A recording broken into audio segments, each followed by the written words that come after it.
Hi guys, it's Clarice and welcome to another watercolor video with me.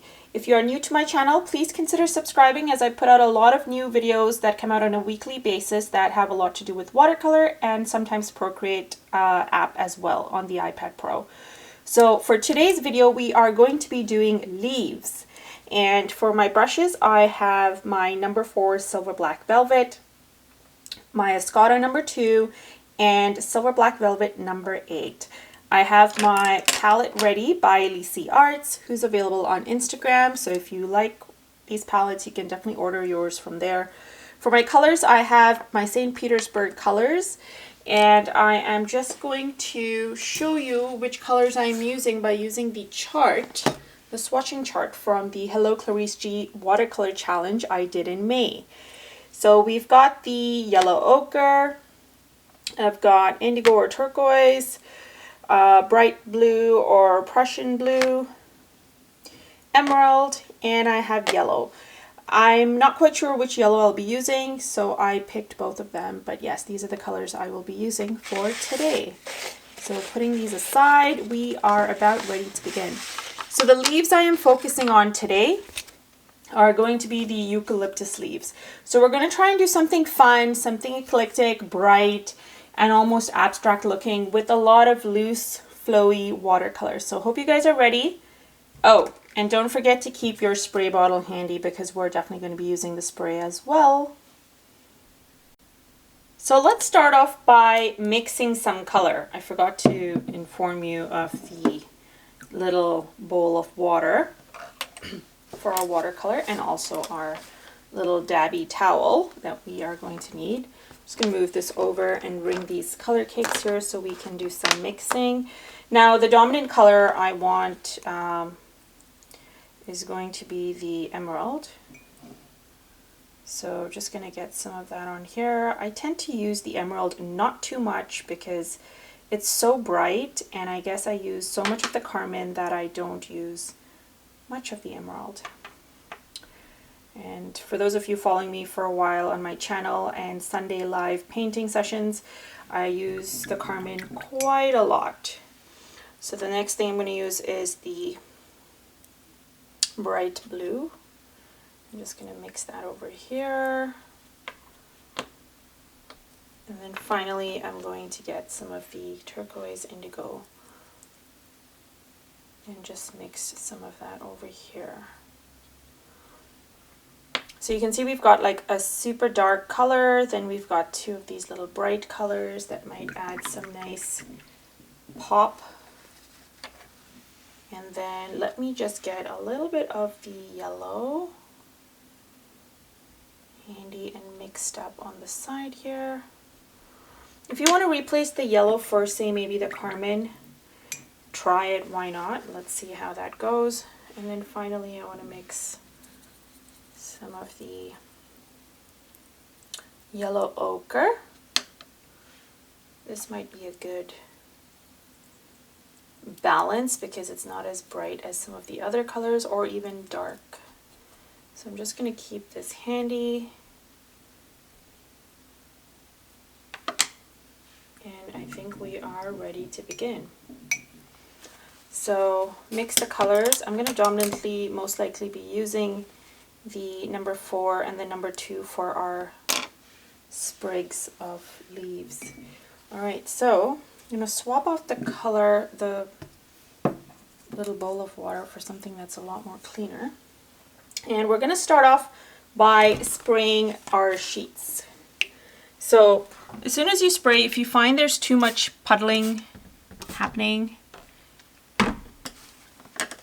just take your paper towel and just dab certain areas so that it's not puddling, and then when you put the color it doesn't pool but flares up on your sheet of paper.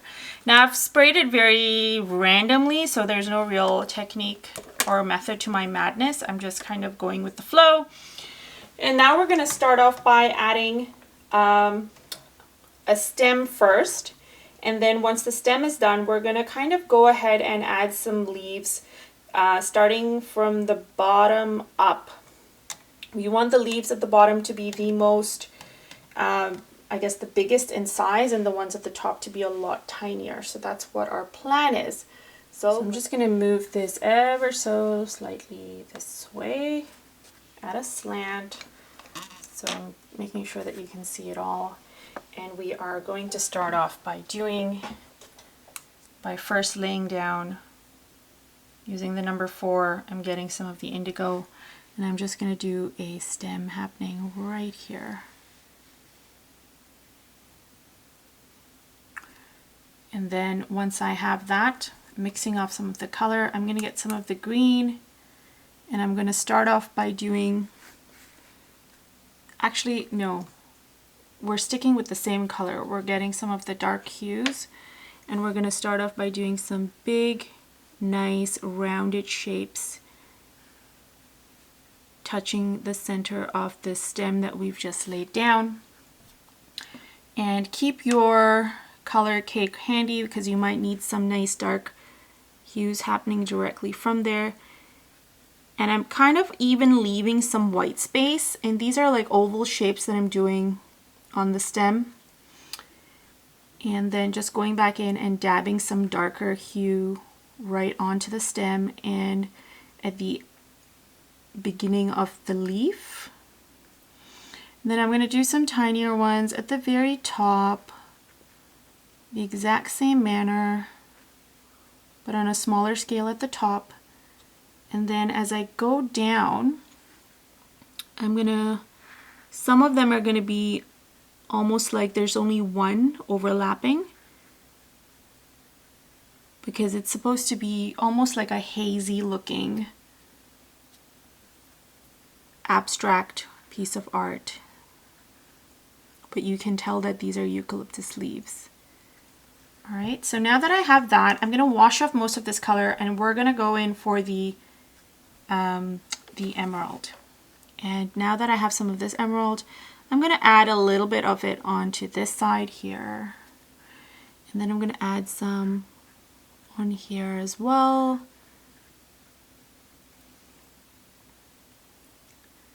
And then maybe just one over here on this end.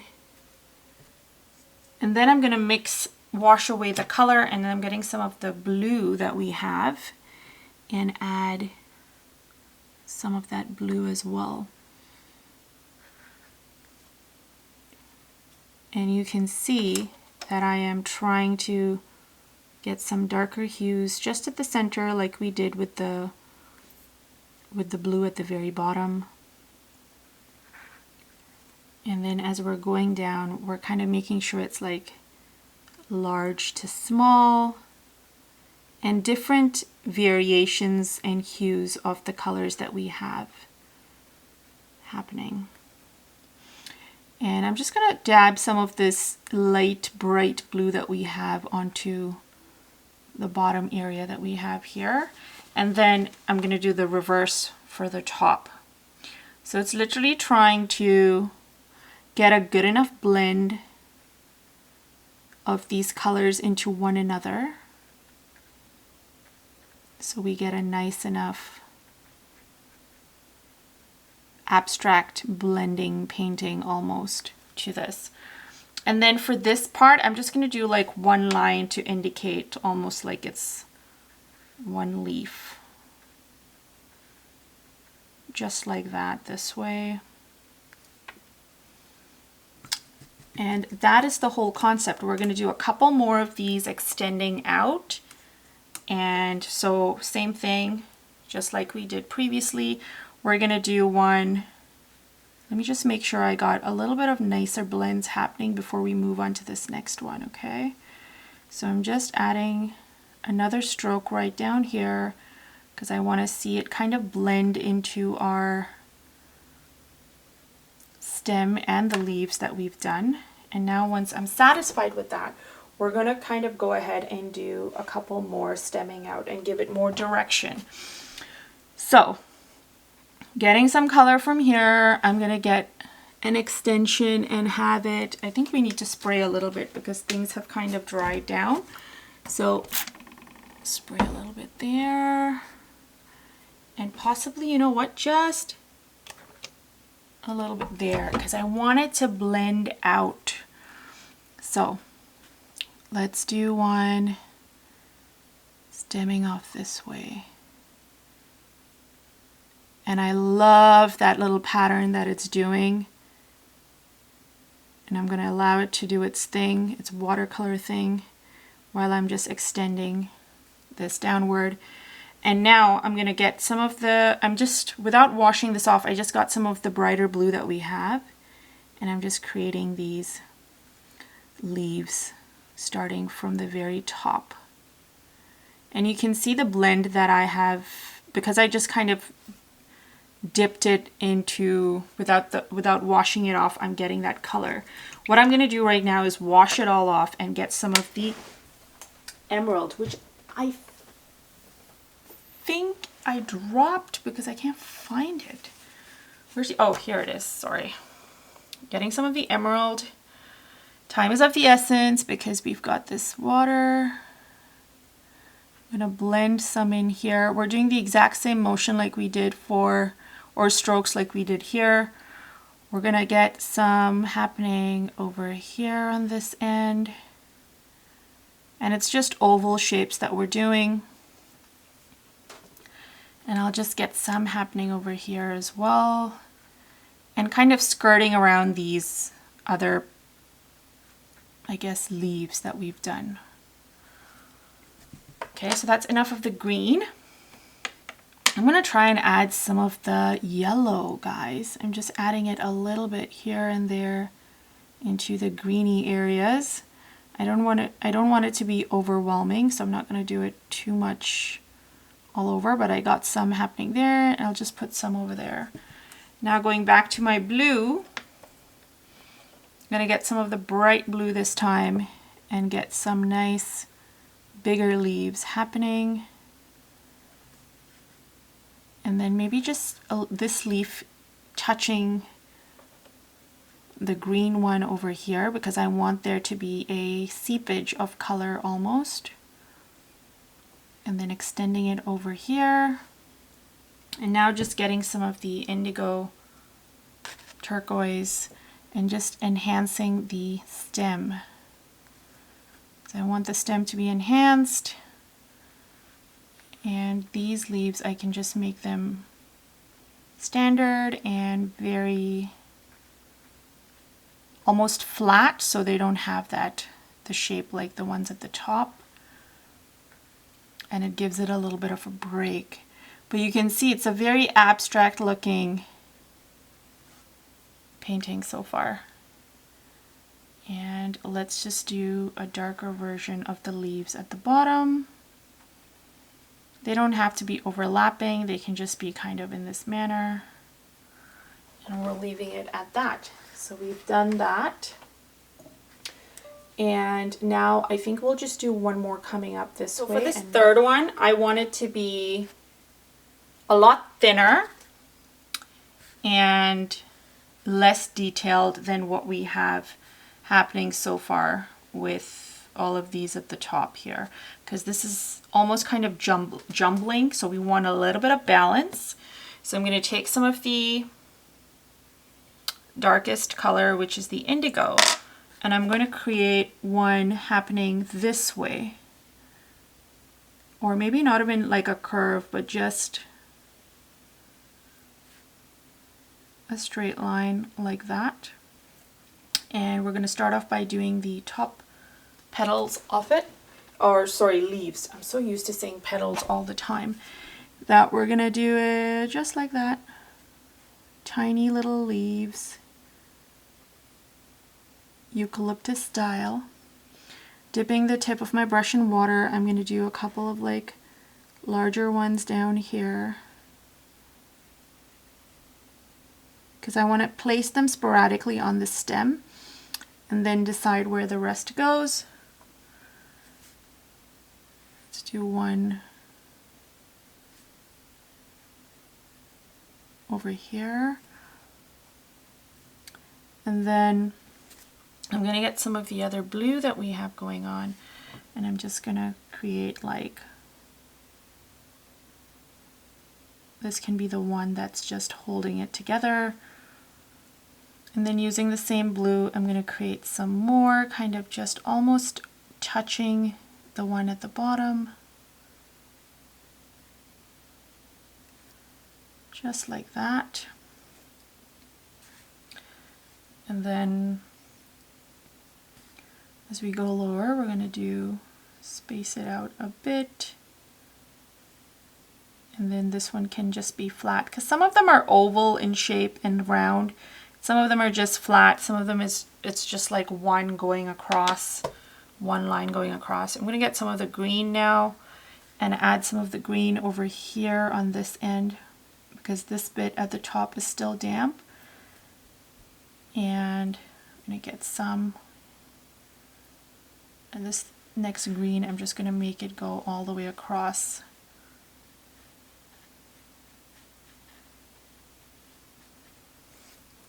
And as you can see, there's not a lot of blending in this, but it's a little more hard edged compared to what we've done over here.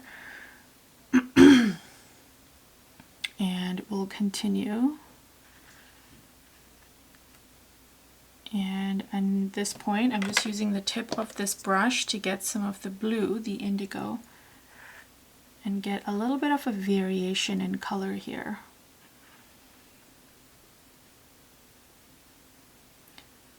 And there we go. We are pretty much done. Now that this is like sort of semi-done, what I want to do is add a little bit of touch-ups in these areas that are just really flared out. So I'm just going to add some of that green on here. So give it that pop-up look. And then I'll just add a little bit of the blue onto this one here. So again, you can see how it really stands out and pops up now that we've added this second layer of color. And then now that I've done this, I like how this has turned out. It's nice and bright, it's nice and blue.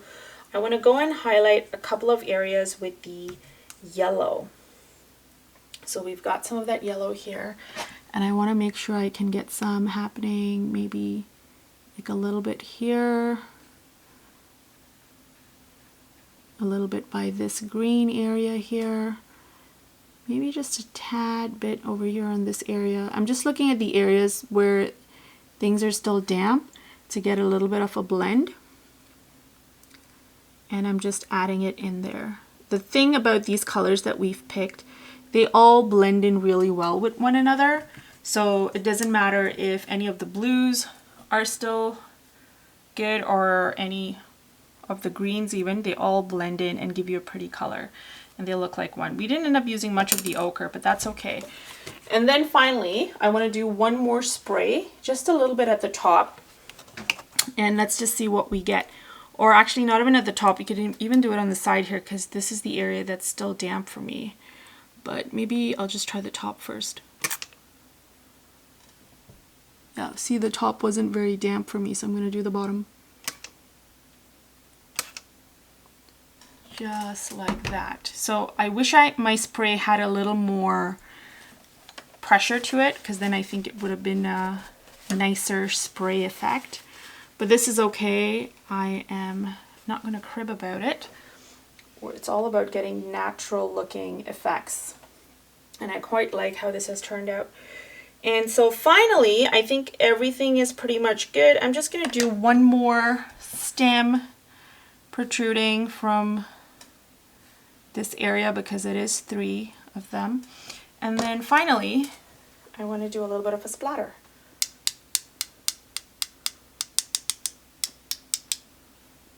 And here we are with our having fun with leaves exercise. So we've done some nice blending and some nice shapes to get like this pretty abstract looking set of leaves, or painting of leaves, and finishing it off with some splatter. And you can leave it as is, or we can even make this enhance it by adding some gold into it. So I'm gonna do a little bit of gold onto this, but for the sake of this video, I'm going to keep this simple and end it right here for you guys and use the gold step as a time lapse. So stay tuned for that, and thank you so much for watching. Please do tag me in your work if you post this on Instagram or on Facebook. My Instagram handle is @HelloClariceG. Please consider liking and subscribing to my YouTube channel as well, as it helps me continue and create more fun videos for you guys. Thanks so much for watching, guys, and we'll chat soon. Bye!